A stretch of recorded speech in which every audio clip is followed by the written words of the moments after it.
যে যেহেতু প্রধানমন্ত্রী পদত্যাগ করেন নাই, বৈধ প্রধানমন্ত্রী, যে ভারত কমান্ডো ফোর্স দিয়া তাকে সরাসরি বন্ধু দেশ হিসেবে সে সহযোগিতা করতেই পারে, সে আইনা বাংলাদেশে পৌঁছায় দিবে সরকার যদি ট্রাভেল পাস না দেয়।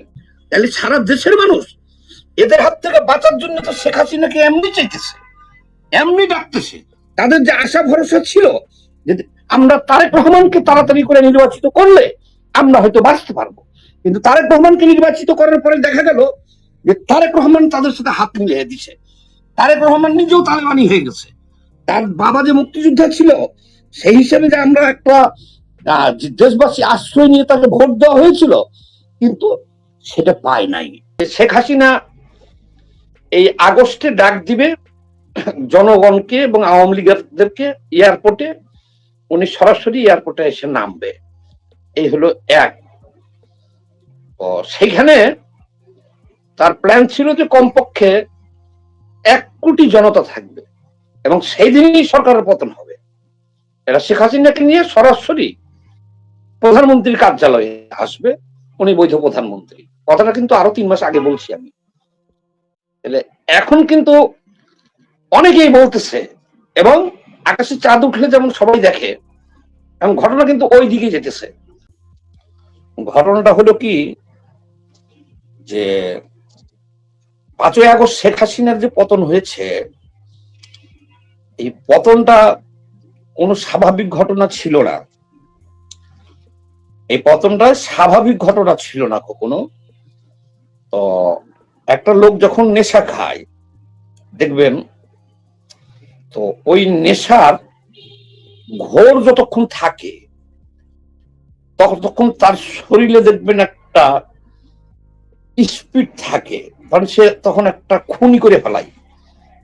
করার পরে একটা সময় যখন তার নেশার ঘোরটা কেটে যায় তখন সে হাই হাই করে, দুর্বল হয়ে যায়, নিস্তেজ হয়ে যায়, একেবারে নিঃস্ব অসহায় হয়ে যায়। তদ্রূপ 5ই আগস্টে $29 মিলিয়ন ড্রাগ হিসেবে ঢুকছিল। এখন যাদের পেটে এটা ঢুকছিল, ঢোকাতে কাজ হইছে, কাজটা এমনই কাজ হইছে যে আমরা বাংলাদেশের কোনো মানুষ এটা টের পাই নাই যে এখানে রেজিম চেঞ্জ করার জন্য $29 মিলিয়ন পাশাপাশি আরো কিছু ঢুকছে। এটা সরকারও টের পায় নাই, শেখ হাসিনাও টের পায় নাই। ছাত্রদের নিরহ আন্দোলন ছিল, এই জন্য সবাই সমর্থন দিছিল। মোটামুটি বলতেছিল ছাত্ররা যেহেতু বৈষম্য বিরোধী আন্দোলনের কথা বলছে, সরকার ওদের দাবিটা মাইনে নেই। কিন্তু শেখ হাসিনা শেষ দিকে বুঝতে পারছিল এবং উনি বলছিল যে এগুলো তো সব রাজাকারের বাচ্চা। কিন্তু তখন অনেক দেরি করে ফেলছিল, যখন বুঝেছিল তখন অনেক দেরি করে ফেলেছিল। বাংলাদেশের সমস্ত রাজনৈতিক দল এক টানা 15 বছর আন্দোলন করে এই সরকারকে সরাইতে তো পারেই নাই, বরঞ্চ বিরোধী রাজনৈতিক দলগুলো যারা ছিল সকলের শক্তি একেবারে মোটামুটি শূন্যের কোঠায় চলে আসছিল। 2024 সালের জানুয়ারির নির্বাচনের পরে আওয়ামী লীগ একটা ঘুম দিয়েছিল, নিশ্চিন্ত ঘুম। 5 বছরের মধ্যে তাদের কোনো প্রতিদ্বন্দ্বী ছিল না। যখন তারা ঘুমিয়েছিল ঠিক তখনই এই $29 মিলিয়ন ঢুকলো। মানে আমরা কেউ বিশ্বাস করতে পারি নাই। সরকার তো না যে 36 দিনে এই সরকারকে পতন ঘটানো যাবে, কারণ কি ওই ভিতরের খবরটা কেউ জানতো না। বাংলাদেশের রাজনীতিবিদরা মোটামুটি চিন্তা করা শুরু করেছিল যে আমাদের জীবদ্দশায়, মানে যাদের বয়স আমাদের মতো বা মান্না ভাইদের মতো বহুতখানি বলতে শুনছি যে আমাদের জীবনের দশায় কি এই সরকারের পরিবর্তন দেখে যাইতে পারবো আমরা? সেইখানে দেখেন হঠাৎ করে শত শত গুলি, চারিদিকে বোমা, টিয়ার গাছ, হত্যা, লাশ পড়া শুরু হয়ে গেল। এটা একটা অস্বাভাবিক ঘটনা ঘটলো। ঘটার পরে আবার সরকারের যে বিদায়টা, এটা অস্বাভাবিক। স্বয়ং সেনাবাহিনী আন্দোলনকারীদের পক্ষ নিয়ে নিল। সেনাবাহিনী আন্দোলনকারীদেরকে মেসেজ পাঠাতে থাকলো বিভিন্ন ভাবে যে তোমরা রাস্তায় নামো, বাকিটা আমরা দেখতেছি। কিন্তু এই যে পতনটা হইল, আমি এটা আর দীর্ঘ করব না। আবার পতনটা যে হলো, কৌশলে শেখ হাসিনাকে ভারত পাঠিয়ে দেওয়া হলো কৌশলে, আর আওয়ামী লীগের নেতাদেরকে সব দায়িত্ব নিয়ে ক্যান্টনমেন্টে আশ্রয় দিয়ে দেওয়া হলো। তো এগুলো তো কোনটাই স্বাভাবিক ছিল না ভাই, সবই হলো অস্বাভাবিক। তাদের ম্যাটিকুলাস ডিজাইনে আগে থেকে ডক্টর ইউনূস, জামাত, এনসিপি, সেনাবাহিনী জড়িত ছিল। এই ছাত্র কয়টারে সামনে দিছিল, এতে পুরো দেশবাসী ব্ল্যাকমেইলিং হয়েছিল। আচ্ছা, এখন যখন আমাদের দেশবাসীর নেশার ঘোরটা কাটছে, আর ওদেরও $29 মিলিয়ন ঘোর কাটছে, ভাগাভাগি নিয়ে অনেক সমস্যা হয়েছে। ডাইরেক্ট ট্রাম্প এসে বলে দিল যে 29 মিলিয়ন খরচ হয়েছে তোমাদের রেজিম চেঞ্জ করতে, তাহলে এখন আমাদেরকে তোমরা কি দিবা, যাও। তখন সারা বিশ্বের মানুষ আমরা জেনে গেলাম যে হায় হায়, এটা কি হলো, $29 মিলিয়ন দিয়া এইভাবে রেজিমটা চেঞ্জ করছে। তখন ধরেন শেখ হাসিনার পক্ষে বাংলাদেশের জনগণ সহানুভূতি জানানো শুরু করলো কি কারণে শুরু করলো? এই যে যারা 5ই আগস্টের ক্ষমতাটা নিয়ে তারা কি করলো, তারা কালিমার পতাকা লিখে নিয়ে তারা দেশটাকে তালেবানি আদলে খেলাফত ঘোষণা করে দিল বাংলাদেশ। মোল্লা ওমর ঘোষণা করে দিল নিজেকে মোল্লা ইউনূস। সারা দেশে এই বঙ্গবন্ধু ভাস্কর্য থেকে শুরু করে মুক্তিযুদ্ধের যত ভাস্কর্য ছিল দেখেছেন, সমস্ত ভাঙচুর করেছে তারা। মুক্তিযুদ্ধের ডক্টর ইউনূস ডায়েরি বলছে 71কে সে ডিলিট করে দিয়েছে। সে মতে 32 নম্বর ভাঙছে, প্রধানমন্ত্রীর যে কার্যালয় হেরিটেজ সেটাকে ভাঙছে, লুটপাট করছে। তারা মুক্তিযুদ্ধের কোন স্মৃতিচিহ্ন বাংলাদেশে রাখে নাই। তারপরে তারা ইসলামী, যে ইসলাম কিন্তু 2 প্রকার আছে, একটা হলো মোল্লাগো ইসলাম আর একটা হলো মোহাম্মদী ইসলাম। সামাদ ভাই আমরা বাংলাদেশে চালু করে দিল। সামাদ ভাই, আমরা যে এই যে সীমান্তে আপনার বাংলাদেশিদের আসার সুযোগটা কোথায়? শেখ হাসিনা সীমান্তে আপনার শেখ হাসিনা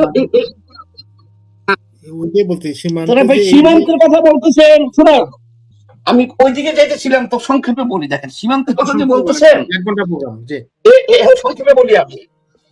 সীমান্তে ভারত সরকার প্রায় 1.5 কোটি মানুষকে চিহ্নিত করছে যারা বাংলাদেশ থেকে গেছে, এই এত বছরে যে বিদেশে আছে।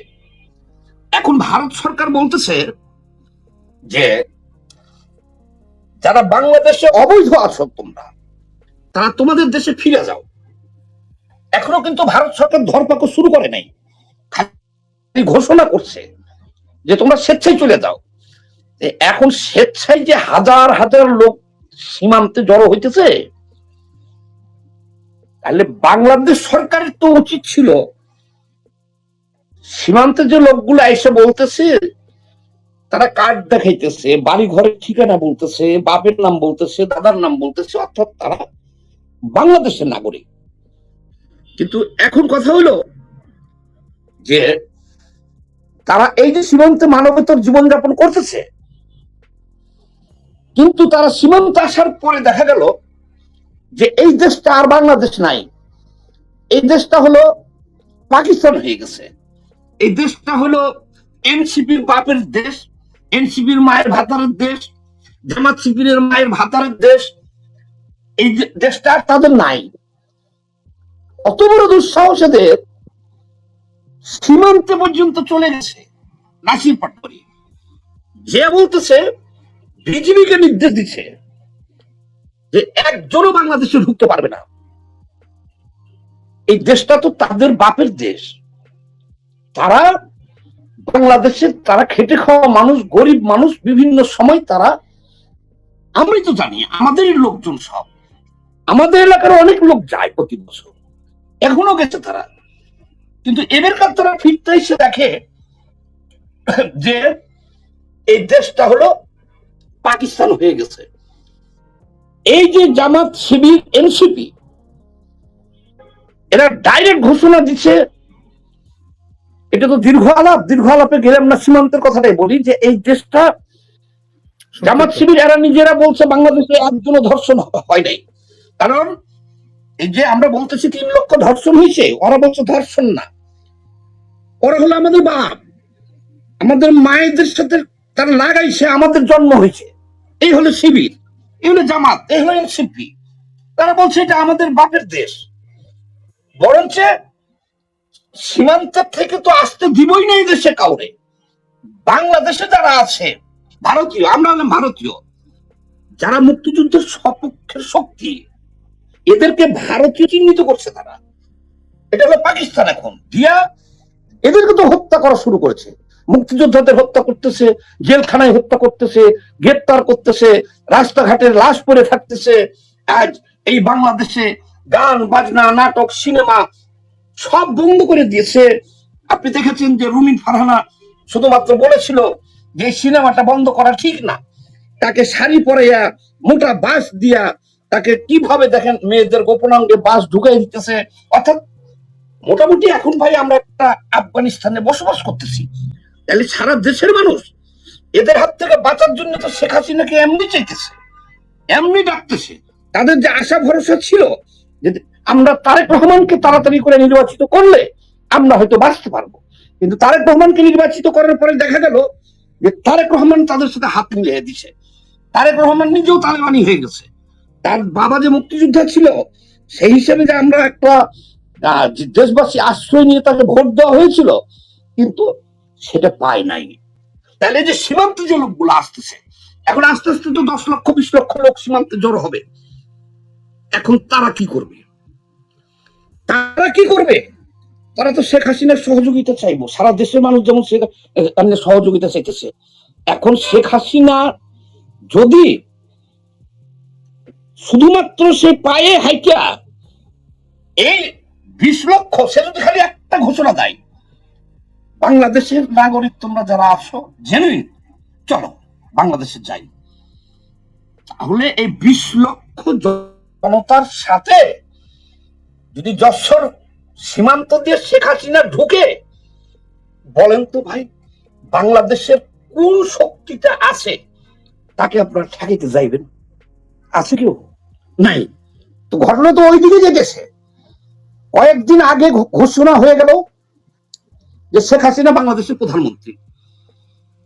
অলৌকিক ভাবে দেখেন যে শেখ হাসিনা পদত্যাগ করে নাই, পদত্যাগ পত্র লেখছিল, ভেন্টি ব্যাগে নিয়ে চলে গেছে। পশ্চিমবঙ্গের মুখ্যমন্ত্রী শুভেন্দু অধিকারী বলেছেন। না, শুভেন্দু অধিকারী বলবে কেন রে ভাই? শুভেন্দু অধিকারী বলছে যে বৈধ প্রধানমন্ত্রী, কিন্তু আমাদের সাংবাদিক মতিউর রহমান চৌধুরী উনি তো এটা প্রকাশ করলেন, প্রেসিডেন্টের সাথে সাক্ষাৎ করে তদন্ত করে উনি তো এটা প্রকাশ করলেন যে শেখ হাসিনা পদত্যাগ করেন নাই, সে হলো বৈধ প্রধানমন্ত্রী। এরপরে শুভেন্দু অধিকারী তো বলছে, শুভেন্দু অধিকারী না, সারা বাংলাদেশের মানুষ বলছে, সারা বিশ্বের মানুষ বলছে। তাহলে দেখেন, এদিকে বলছে যে শেখ হাসিনা বৈধ প্রধানমন্ত্রী। তাহলে এখন শেখ হাসিনা যদি এয়ারপোর্টে এসে নামবো, যে আসার ঘোষণা দিয়েছে, কালকে যদি এয়ারপোর্টে এসে নামে, শেখ হাসিনাকে কিন্তু ঠেকানোর মতো কোনো ক্ষমতা এই সরকারের নাই। সরকার কিভাবে ঠেকাবে বলেন? এই সরকার তো আউটপাসই দিবে না, উনি এয়ারপোর্টে আসবে কিভাবে? আউটপাস তো দিবে না। আরে ভাই, আউটপাস দিবে না, এখন একের পর এক তো তার অপশন খুলতেই আছে। আউটপাসের চিন্তা হলো পরে, আউটপাসের চিন্তা, বিমানের দখল যদি জনতা নাই, এয়ারপোর্টের দখল যদি জনগণ নাই, তখন তো আপনার নিয়ন্ত্রণে কিছু থাকবে না। আউটপাস আপনি দিবেন কিভাবে? আপনি তো তখন পালাই যাবেন না। জনগণ যেভাবে ঐক্যবদ্ধ হইতেছে, 1971 সালে এই বাংলাদেশে দেখছেন যে সমস্ত দেশের মানুষ মুক্তিযোদ্ধাদেরকে জন্য দরজা খুলে দিছিল। দেখেন, আমি কিন্তু আপনার এই চ্যানেলেই আজ থেকে 3 মাস আগে আমি একটা ডেট বলছিলাম, কিন্তু সেটা ভাইরাল হয়ে গেছিল, কিন্তু সবাই আমাকে একটু উল্টাপাল্টা মনে করছিল যে আমিও মনে হয় এই যে গাঁজা খাওয়া ছাড়া জামাতি হুজুররা যে ওয়াজ করে, আমি মনে হয় সেরকম ওয়াজ করলাম। আমি বলেছিলাম যে 14 থেকে 17 আগস্টের মধ্যে আমার কাছে কিছু ডকুমেন্টস আসছে। তখন এই কথাটা বাংলাদেশে কেউ কল্পনা করে নাই। তখন আমি বলেছিলাম যে এই বছরই 14 থেকে 17 আগস্টের মধ্যে শেখ হাসিনা বাংলাদেশে ঢুকবে। তখন প্ল্যান এ ছিল, প্ল্যান বি ছিল। প্ল্যান এ ছিল যে শেখ হাসিনা এই আগস্টে ডাক দিবে জনগণকে এবং আওয়ামী লীগদেরকে এয়ারপোর্টে, উনি সরাসরি এয়ারপোর্টে এসে নামবে। এই হলো এক। সেখানে তার প্ল্যান ছিল যে কমপক্ষে 1 কোটি জনতা থাকবে এবং সেই দিনই সরকারের পতন হবে। এরা শেখ হাসিনাকে নিয়ে সরাসরি প্রধানমন্ত্রীর কার্যালয়ে আসবে, উনি বৈধ প্রধানমন্ত্রী। কথাটা কিন্তু আরো 3 মাস আগে বলছি আমি। তাহলে এখন কিন্তু অনেকেই বলতেছে, এবং আকাশে চাঁদ উঠলে যেমন সবাই দেখে, এবং ঘটনা কিন্তু ওই দিকে যেতেছে। তাহলে এখন ওই দিকে কি গেল? এবার প্ল্যান এ ছিল যে খালি তা না, প্ল্যান বি, প্ল্যান সি ওনাদের ছিল। এখন কিন্তু প্ল্যান সি তে আছে। প্ল্যান বি ছিল যেটা, যে সরকার যদি ট্রাভেল পাস না দেয়, তাহলে শেখ হাসিনা বাংলাদেশের জনগণ যারা তাকে চায় প্লাস আওয়ামী লীগ, তাদেরকে সে এই বর্ডার এলাকায় ডাক দিবে, সীমান্তে পায়ে হেঁটে ঢুকবেন উনি। এই কিন্তু আরো একটা প্ল্যান তখন আমি বলেছিলাম ছিল, যে যেহেতু প্রধানমন্ত্রী পদত্যাগ করেন নাই, বৈধ প্রধানমন্ত্রী, যে ভারত কমান্ডো ফোর্স দিয়া তাকে সরাসরি বন্ধু দেশ হিসেবে সে সহযোগিতা করতেই পারে, সে আইনা বাংলাদেশে পৌঁছায় দিবে সরকার যদি ট্রাভেল পাস না দেয়। এটাও কিন্তু একটা প্ল্যান ছিল, আমি 3 মাস আগেই বলেছি। কিন্তু এখন যেটা পারফেক্ট প্ল্যান, সেটা হলো সরকার যখন জাতিসংঘে শেখ হাসিনা চ্যালেঞ্জ করছে, এখন তো আওয়ামী লীগের লোক ভাই বিশ্বের সব দেশে আছে, সবখানে আছে, তারা একযোগে কাজ করতেছে। না অনলাইনে এখন কিভাবে তারা গান টান বানাইতেছে, কেমনে কি করতেছে না করতেছে, সব ভাইরাল হয়ে যেতেছে, জনগণ খাইতেছে এগুলো। এখন তো আওয়ামী লীগের পক্ষে সবাই কথা বলতেছে, কেন? এখন বিএনপির কথা বললে এটা ভাইরাল হয় না, কেউ শুনতে চায় না। দেখেন, জনগণ এখন আমি যা দেখতেছি, আমি আওয়ামী লীগ করি না, যে এখন তো দেশে তো শেখ হাসিনাই চালাইতেছে। কি হয়, সবগুলা টক শোতে দেখেন শেখ হাসিনা, সবগুলা টক শোতে আওয়ামী লীগ কোথায় কি করতেছে, সব পত্রিকায়। আবার বাংলাদেশের সমস্ত স্টল, হোটেল, যেখানে রাজনৈতিক মঞ্চ আলোচনা হইতেছে, জনগণ 10 জন এক জায়গাতে বসতেছে, কোথাও কি আপনি বলতে পারবেন? দেখেন, এখন সামাজিক যোগাযোগ মাধ্যম আছে, দেখান যে এইখানে তারেক রহমানদের নিয়ে আলোচনা হইতেছে। এখন তো দেশের যা অবস্থা আমরা এই 54 বছর দেখে আসছি, যিনি সরকারে থাকবে তাকে নিয়ে তো আলোচনা হবে। আর শেখ হাসিনা তো মানে আওয়ামী লীগ তো নিশ্চিহ্ন। এখন কেন সারা বিশ্বে ওই আলাপ করতেছে? সামাদ ভাই একটু সংযুক্ত করি আপনার কাছে। আমাদের যে তথ্যগুলো আসতেছে, যে তথ্যগুলো হচ্ছে যে এই যে বর্ডারে যে আপনার যে এত বাংলাদেশি, এখন মানে অনেকেই বলবে যে বর্ডারে তো কাঁটাতারে বেড়া থাকবে, সেখানে বিডিআর মানে মানে এখন তো আর বিডিআর নেই, সেখানে বর্ডার গার্ডরা থাকবে, কিভাবে শেখ হাসিনা ঢুকবেন? কারণ তো শেখ হাসিনার যারা জনগণ, ভাই কথা শেষ করতে দেন। শেখ হাসিনার জনগণ তো হচ্ছে বর্ডারের ভিতরে, ওই পাশে উনি একা কিভাবে ঢুকবেন? এখানে একটা তথ্য নেন যে এখানে টার্গেটটা হচ্ছে এইভাবে যে যদি 10 থেকে 20 লক্ষ যারা অবৈধ অভিবাসী যারা আছে ভারতে, তারা যদি বর্ডারে আসে এবং শেখ হাসিনার সাথে এরা যদি মার্চ করতে থাকে বাংলাদেশে ঢাকার উদ্দেশ্যে, তো এই 10 লক্ষ মানুষকে কি গুলি করে মারবে বাংলাদেশে আর্মি, বিডিআর মারতে পারবে? এই তথ্যটা তো আপনি দিলেন না, এই জন্যই আপনাকে এই কথাটা বললাম। ওইদিকে যাইতেছি আমি আর 2 মিনিটের মধ্যে আমি আপনাকে ওই তথ্যটা দিতে পারবো। সেইখানে একটা বড় তথ্য আছে, হলো আমি তো আগেই 2টা ফাঁস করেছিলাম, কিন্তু সময় তো হয়ে গেছে, আমার ডেটও ঠিক আছে। 14 থেকে 17 আগস্টের মধ্যে শেখ হাসিনা বাংলাদেশে ঢুকবে, আরো 3 মাস আগে ঘোষণা দিয়েছি আমি। এখন আপনি যে কথাটা বললেন, এই দেশটা হলো এই যে 20 লক্ষ বাংলাদেশের মানুষ শুধু পশ্চিমবঙ্গে আছে, 20 লক্ষ, টোটাল ভারত জুড়ে আছে 1 কোটির উপরে, সেটি বাদ দিলাম। তাহলে এই 20 লক্ষ মানুষ আসা শুরু হয়েছে এবং সীমান্তে তারা বৃষ্টির মধ্যে দেখতে পেয়েছি আমরা, স্ত্রী সন্তান নিয়ে তারা কান্নায় আকাশ বাতাস ভারী করে ফেলতেছে তারা, এবং প্রতিদিনই সংখ্যা বাড়তেছে। এখন এই 20 লক্ষ লোক যদি শেখ হাসিনাকে নিয়ে, যদি না, এখন এটা প্ল্যান শিটে এটাই আছে, আর আমি যে ডেট দিছিলাম এর মধ্যে ঢুকবে। শেখ হাসিনার যে পতন হয়েছিল তখন কি বাংলাদেশে পুলিশ ছিল না, সেনাবাহিনী ছিল না, বিজিবি ছিল না? এটা কোনো কথা হলো যে 20 লক্ষ মানুষ যখন শেখ হাসিনাকে নিয়ে ঢুকবে, সারা বিশ্ব সমর্থন দিবে, কারণ বিশ্বের যে আইন কানুন, আরে ভাই বাংলাদেশের একজন নাগরিক বিশ্বের যে কোনো দেশে যে আটকা পড়লে তাকে ওখান থেকে উদ্ধার করে আনা হলে সরকারের দায়িত্ব। আর বাংলাদেশের নাগরিক তারা ভারতে গেছে কাজ করতে, এখন আপনি বর্ডার বন্ধ করে দিচ্ছেন, আপনি রোহিঙ্গা 20 লক্ষ নিতে পারেন, আপনি পাল্টেছেন। এই যে ভণ্ড ইউনুসের বাচ্চা ইউনুস, যে বিশ্ববাটপাট, সে বলছে যে রোহিঙ্গা সব বিদায় করে দেব, তার আমলে 3.5 লক্ষ রোহিঙ্গা আরো আসছে। আর এই পাকিস্তানি যারা সন্তান যারা আছে তারা সীমান্তে যে বলতেছে সীমান্ত বন্ধ, কারণ এটা আমাদের বাপের দেশ, এটা পাকিস্তান।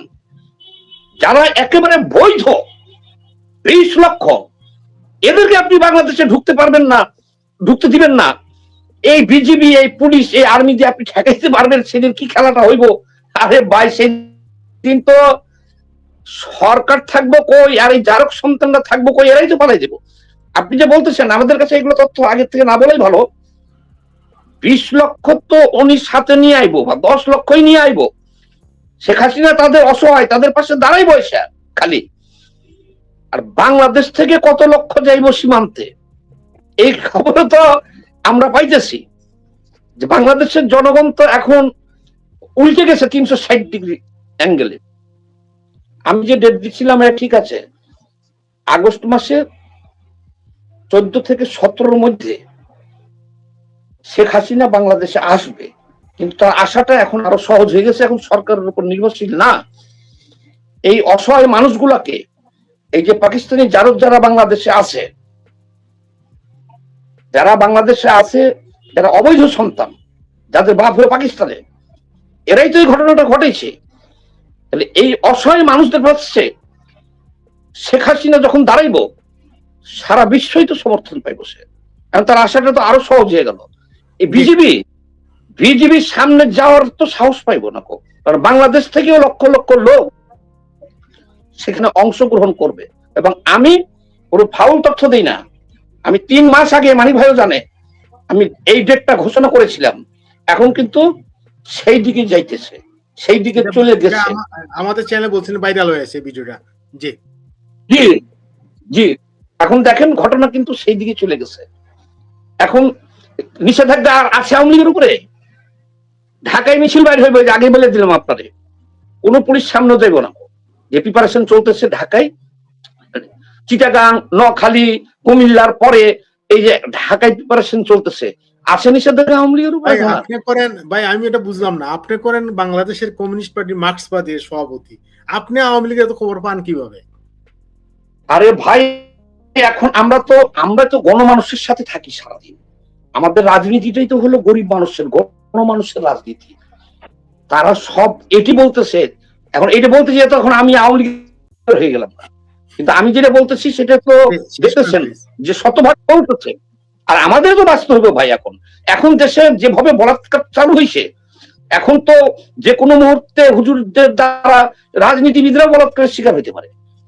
এখন ফ্রি স্টাইলে বলাৎকার চলতেছে, বয়সের তো কোনো বিষয় না। এখন অনেক রাজনীতিবিদও আতঙ্কা আছে যে হুজুররা বলাৎকার করিয়ে ফেলায় আমাদেরকে।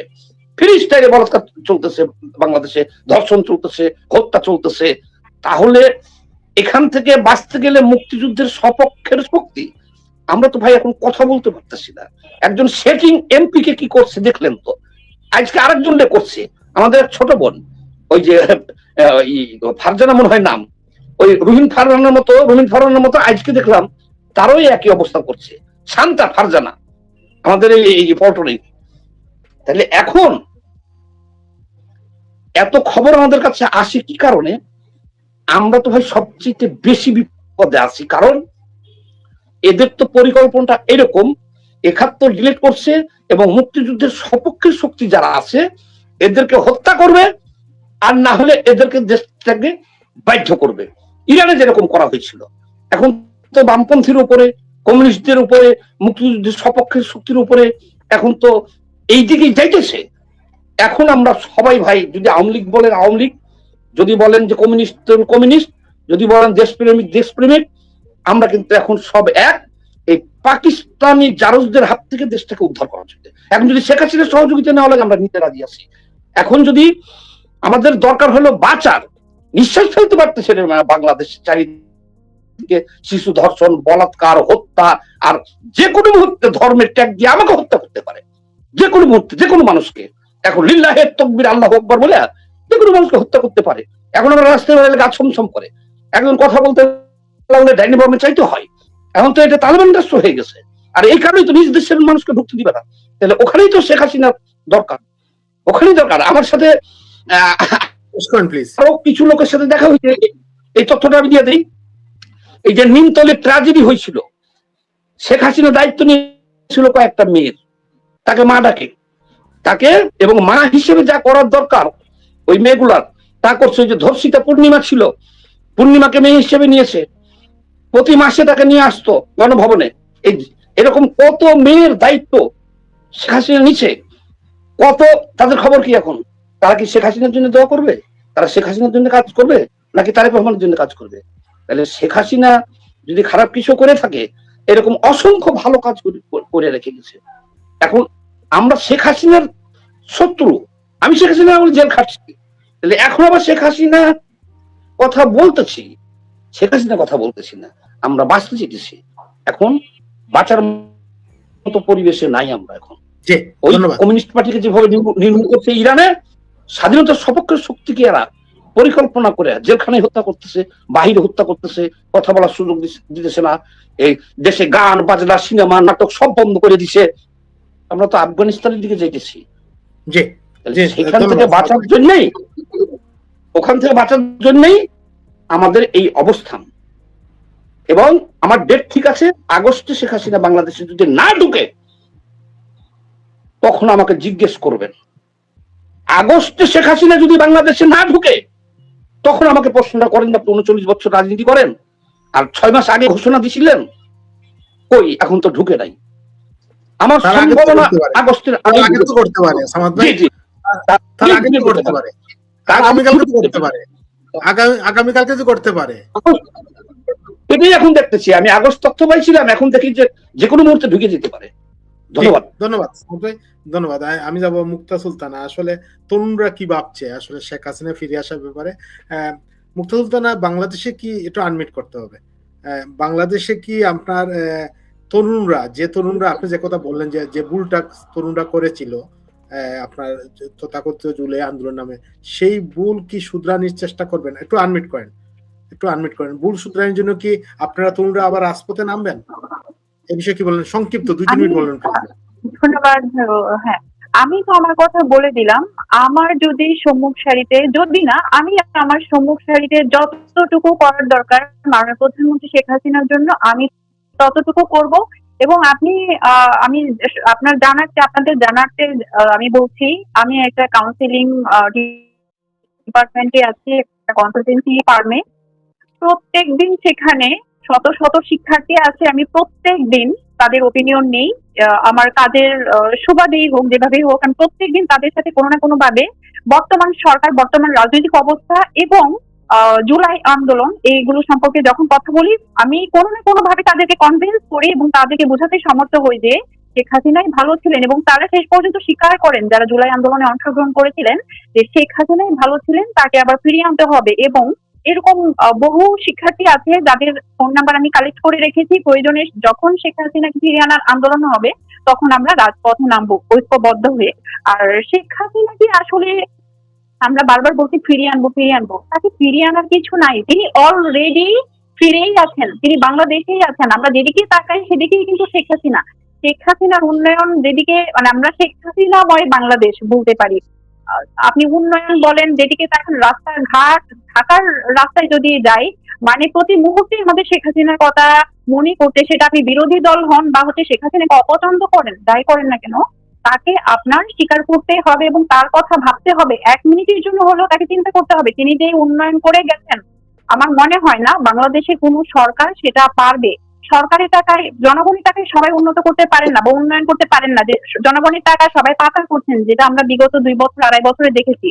সবাই টাকা জনগণ থেকে নিয়ে পাচার করছেন। এখন সব জায়গায় ভ্যাট অ্যাড করছেন।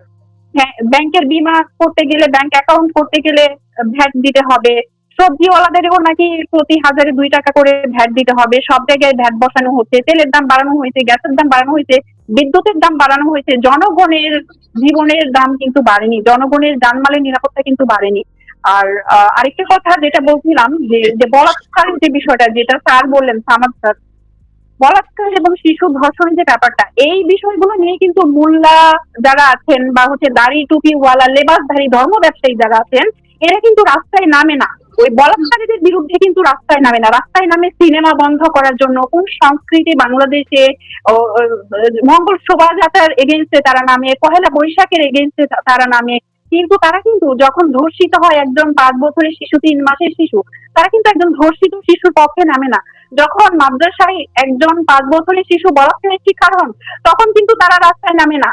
যখন সিনেমা হলের ইস্যু আসে বা কোনো সংস্কৃতি বা ধর্মীয় অনুভূতি বা মাজারের প্রসঙ্গ আসে, তখনই কিন্তু তারা রাস্তায় নেমে যায়।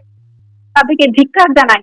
বাংলাদেশ তাদের না, বাংলাদেশে বসবাস করার কোনো অধিকার এই ধর্ম ব্যবসায়ী যারা লেবাসধারী বাংলাদেশি ধর্ম ব্যবসায়ী, দাড়ি টুপি পরে বাংলাদেশটাকে জিম্মি করে আমেরিকার হাতে জিম্মি করে ফেলেছে, বা ইউনুসের মাধ্যমে দেশটাকে যারা আমেরিকার কাছে বিক্রি করে দিয়েছে। আজকে সেন্ট মার্টিনের কথা বলি, আমরা আমাদের যে বাণিজ্য চুক্তি করেছে আমেরিকার সাথে, যে বাণিজ্য চুক্তি করেছে, সেখানে শুকরের মাংস আমদানির কথা বলা হয়েছে।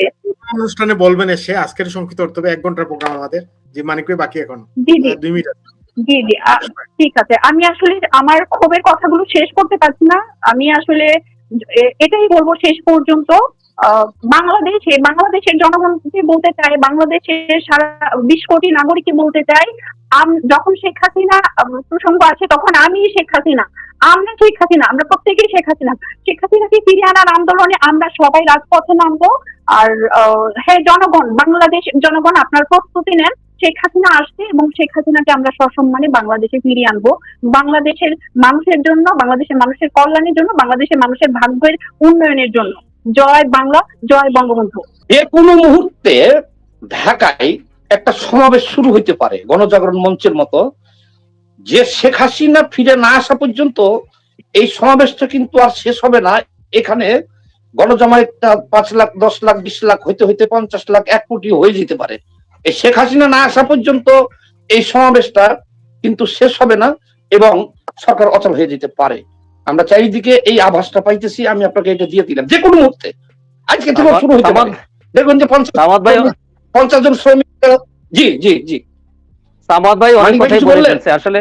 না, সামাদ ভাই অনেক কিছুই বলে ফেলছে। রাজনীতি তো কৌশল, আগামী দিন অনেক জিনিস আছে আমরা বলতে পারছি না, বলা ঠিকও না। সামাদ ভাই যেহেতু রাজনীতিবিদ, অনেক কিছু নিজের হয়তো বলে ফেলছে।